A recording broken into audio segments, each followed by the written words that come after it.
Hello po, ngayon i-share ko sa inyo kung ano nga ba ang antioxidant na madalas nating marinig at kung ano rin ang oxidative stress at bakit kailangan natin ang mga antioxidant. Sabi nila kaya daw tayo nagkakasakit ay dahil sa pagkakaroon ng oxidative stress kung saan nagkakaroon ng pagkasira ng cells na nagdulot ng free radicals. Ilan sa mga insidente na nakakapagpa-trigger ng oxidative stress sa katawan ay tissue trauma dala ng injury at pamamaga, paninigarilyo, pagkain ng processed foods, artificial sweeteners at additives, polusyon sa kapaligiran, radiation at exposure sa mga chemical gaya ng pesticides at ilang droga. At para malayo sa mga sakit o komplikasyon sa kalusugan, ugaliing magsama ng mga pagkaing mataas sa antioxidant tulad ng prutas at gulay at iba pang natural products.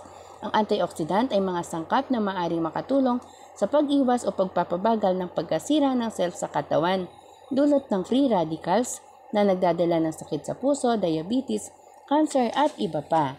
Meron ding dalawang pinanggagalingan ang antioxidant. Una ay natural o napuproduce sa loob ng katawan at pangalawa ay galing sa labas tulad ng mga pagkain nga ng prutas at gulay. Ito rin ang itinuturing na pinakamahusay na pinanggagalingan ng antioxidant na kadalasang tinatawag ng mga superfoods. Kaya mahalaga na pinipili natin yung mga pagkain natin na lagi nating kinakain araw-araw. Yun lamang po for today.